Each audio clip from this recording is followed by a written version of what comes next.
Wow, let's thumb up. Will you look at that? There we go. Good evening, crazies and mental friends. I hope you're all well on this evening. For some of you, comparable to myself, the days may blend into each other as of this time. And why did I just attach such an accent like that? I don't know, but I'm just going to go with it. Maybe it's the subtlety of this music. Well, anyway, I hope you are all well and doing things to get you by. One of the things that get me by are reciting these stories that are under the name Creepypasta. I won't get into why they call it that, but it's something I really enjoy, looking up creepypasta stories and reading them. And now I found a new joy, which are reciting my own. Seriously, when I do these stories, shout out to the person in the building, when I do these stories, right, I don't read them ahead of time. So as I recite them, I'm reading it for the first time. Like I just record it on the cuff like that. Occasionally, here and there, I may edit it if I slip up along the way. What I'm going to do now, tonight for you, gals and guys, is I am going to recite this one. I just picked something random. Richter Syndrome by an AI1267. That's the guy or gal's name. It was done 4 years ago. So basically, back to the point I'm saying, the fact that I read these and record them as I learn the story, I get to learn the story alongside anyone else that's listening to it. You know what I'm saying? Shout out to Cocoa Butter, shout out to Petty Blue, and a few others that have been showing, good support and stuff like that. And to other certain individuals, I'll pick a nigga up and beat the shit out of you with it. Enough of that. That's for, when society gets to some semblance of normal. But yeah, so I just wanted to share the fact that I learn these stories as I read it, because I never read it first and then go back and figure it out. So everything I do is off the cuff. If it's someone else that who I'm speaking in the person of, just off the top, I got to figure out how that person's gonna sound, accent, such and such. A few times that I've done these things, I end up the protagonist ends up being a female. But you just got to go with the flow.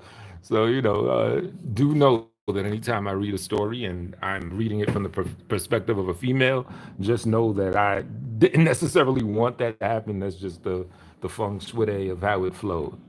Well, anyway, we're gonna get right to it. I'm just gonna do one live right now. Title of tonight's selection again is Richter Syndrome by an AI1267, and got a little music in the background.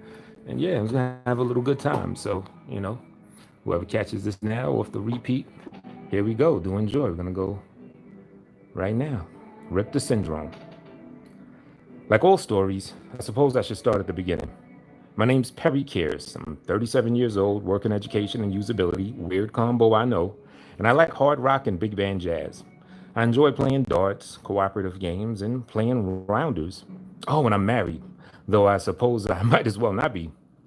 Sorry, I suppose that I really should go to the beginning of it all, so let me try again. My wife Alice and I had been married for 5 years when the trouble started. Now, I don't believe in this supernatural per se, at least not rationally. Having studied psychology as part of my educational program, I do, however, believe in the power of the psyche to create incredibly elaborate traps for itself. Drats, I do not know why the stream was interrupted. I have no idea why that thing interrupted like that, but I'm just going to take it from the top. Kind of sucks. Richter Syndrome. Like all stories, suppose I should start at the beginning. My name is Perry Kears, and I'm 37 years old, work in education and usability. Weird combo, I know. And I like hard rock and big band jazz. I enjoy playing darts, cooperative games, and playing rounders. Oh, and I'm married, though I suppose I might as well not be. Sorry, I suppose that's not really the beginning at all, so let me try again. My wife Alice and I had been married for 5 years, and the trouble started. Now, I don't believe in this supernatural per se, at least not rationally. Having studied psychology as part of my educational program, I do, however, believe in the power of the psyche to create incredibly elaborate traps for itself to get lost in.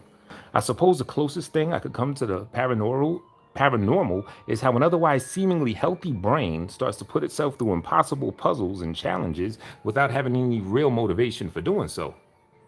I want to make it perfectly clear right now that my wife had no history of mental illness, no abuse, no need to hide or compensate for things in her life and her psyche. Hell, it took me almost a year before I even heard of Richter syndrome. Have you? I'm not surprised if you haven't. It seems it's incredibly rare and not considered an actual disease. The similarities between cases are too much like one another for it to be a coincidence. However, but once again, I suppose I'm not really starting from the beginning. All right. Alice worked with children with learning disabilities, aged 10 to 16. She was very patient, and quite honestly, she put me to shame in her ability to explain things in easy to understand ways. She was, in my belief, also gorgeous, funny, intelligent, curious, and all, a very good person. I think I remember the first instance of the Richter syndrome rearing its ugly head. We'd been cuddling a bit on the couch on a Friday evening after dinner, watching some easy to digest movie or another. She got up, telling me that she was going to send a couple of work emails before bed, kissed me, and walked upstairs. To my surprise, it took less than 5 minutes for her to come down again and sidle up against me. She seemed a bit perturbed by something, but I shrugged it off. Done already, hun? No, I think the computer's broken. There's something weird going on with the screen, a big line or a tear or something straight across. I groaned in my mind. A broken monitor, while not a huge expense, is still annoying as hell, especially considering it wasn't that old. I didn't think any more of it until the next morning. I got up first, as I usually do, letting her sleep in. Figuring to get a head start, I went and turned on the stationery in our joint workroom to see if I could see what's going on and how big an issue it was. Considering Alice got no work done, I figured it was big. But fiddle as I might, I couldn't have found anything wrong with it. Chalking it up to a graphics glitch or similar, I made a mental note of cleaning the inside of the chassis and went to make breakfast. Apparently, the effects of Richter syndrome are compounded over time, so it starts out slow, then it accelerates exponentially. The next incident, if you can even call it that, it didn't happen until, I don't know, like 4 months later.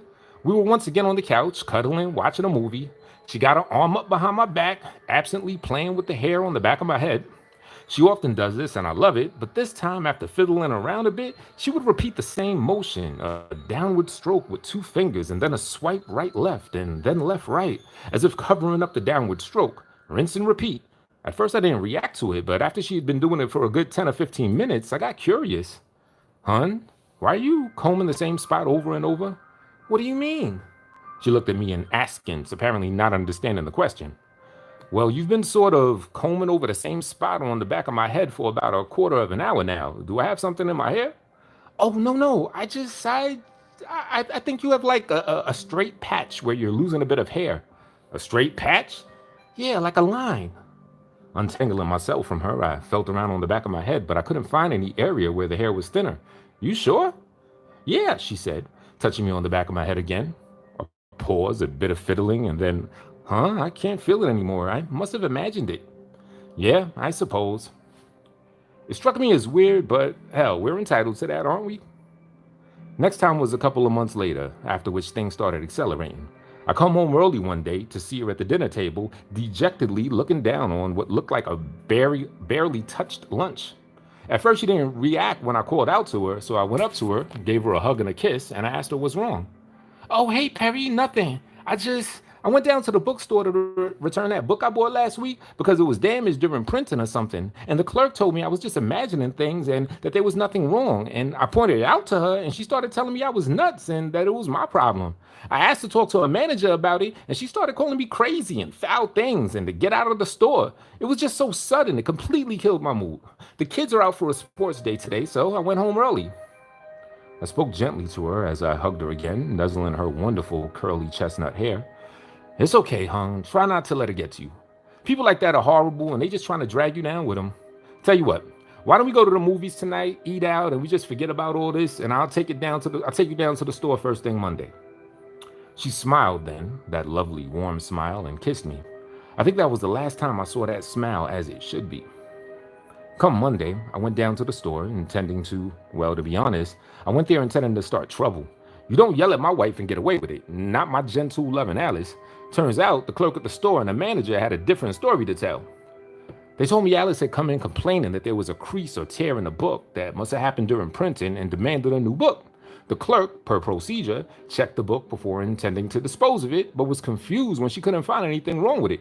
Asking my wife about it, Alice had told the clerk that it's right there, page 32 to 84. So naturally, I opened the book myself, and well, okay, I hadn't actually checked it before, but flipping through the pages, I couldn't find a single thing wrong with it.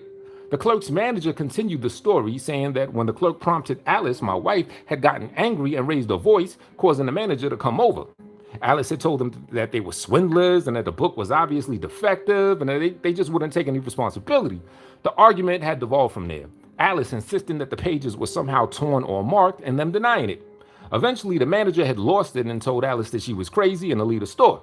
She seemed remorseful about it, and I wasn't too happy with it, but seeing as how there wasn't anything wrong with the book, I asked them if they would replace it for me, just to settle my wife's mind and mine, and the manager agreed. I think she just wanted to put it behind her. So did I, and as it turns out, that was a futile hope. Now after this, I forgot in which order that the things happened. All I could say is that things started getting worse. She threw away a store-bought salad when we were walking out because someone had obviously dug around in it, looking for something in the middle. I came home one day to half the lawn being mowed so deep that there was almost no grass left. Alice said there was a furrow in the grass that looked horrible, so she cut it up until the grass was of equal length so it wouldn't look weird. I got an ominous feeling after that, compounded by several other small things, but significant events. Always with the tears, furrows, lines, and rips. About 2 years after the first incident, things started really getting bad. I came home to the house smelling the smoke and went upstairs to find Alice having ironed a shirt so hard that it had burnt her way through it and the ironing board beneath it. She didn't seem to realize the damage she was doing and insisted that she was just trying to iron out a stubborn crease. Later that same week, the police brought her home. The story they told me that she had been chucking books at the manager down at the bookstore, claiming they were all faulty and torn. The manager, recognizing my wife, had told the police that she wouldn't press any charges if I agreed to get her some help. What else could I do? But she resisted efforts to get better, claiming that she was fine, that it somehow was just a big conspiracy against her, trying to cover up the imperfections and mistakes all over the world, people ruining things like our lawn to try and get her. About a week after the book incident, I came to her, having wrecked her laptop, our stationary computer, and the smart pad, claiming that it had pixelated grooves in them. Another week with lots of small events, all with the same fixation, and I come to the police ringing the door again, this time without my wife. Turns out she tried ironing out a crease in the suit jacket belonging to a father of one of her students while he was wearing it with a baseball bat. Apparently he hadn't gotten badly hurt, just some bruises, but she'd been taken to the emergency psych ward, raving about people's blindness to the tears and grooves everywhere. When I got there, they wouldn't even let me see her, saying that she was violent. I stayed outside all night, but come morning, I forced myself to go home and I got some rest. I don't think I slept for more than 2 or 3 hours, but when I woke up and called, they transferred her to a high security psych ward for psychotic and violent behavior. I drove there and they let me see her for a short while. At first she was calm, expressing concern for the state of my clothes and hair and saying I should get some sleep. She quickly got herself worked up, talking about everyday things, however, and soon she was screaming at me, accusing me of abandoning her and refusing to see what she sees, that I was just a cog in the great conspiracy against her and those like her. In the end, they had to sedate her and drag her away. That was the last time I saw her. She wouldn't let me see her anymore after that. But the last thing she said got me thinking. Others like her. So I started doing research on the symptoms, and after about a week, I came across something called the Richter syndrome. Apparently, people suffering from the Richter are somehow trapped in a mind maze wherein they start seeing flaws in things. It's not really flaws per se, as some people see everything as broken or imperfect. People suffering from the Richter syndrome keep seeing jagged or straight tears off the beginning in books, texts, or artwork with repeating patterns. As if hidden in the information of letters, there's a rip in what should be and what is. I can't exactly explain it since I never suffered from it myself, but that's supposedly what it is. Richter gets progressively worse until the person suffering from it starts seeing things everywhere. Always in something though. It's not just overlaid over their entire environment. They fixate on small things, a supposed crease, a tear, a furrow, a groove, a shallow indentation. Always in the form of an uneven edge tear or line. Supposedly it often happens to the people with no history or predilection for mental health issues. And as I said before, it apparently starts small and then progressively worse over time until they become violent and paranoid. Apparently from what little I was able to gather, there's never been any cases of people getting better. They've had to be hospitalized for the rest of their lives. I haven't seen my wife since then, more than 2 years ago now. I never divorced her and I never dated since. My life moves on, but I just can't forget that fixated mania. The preoccupation with rips and information. It just seems so bizarre. The weirdest thing about Richter syndrome is that there's no mention of it existing prior to the digital age. Which is why saying that the people suffering from it are hospitalized for the rest of their lives may be a bit premature. It also seems that almost all the cases have never heard of others suffering from the disease or read about it, but they still tend to refer to themselves as one of many.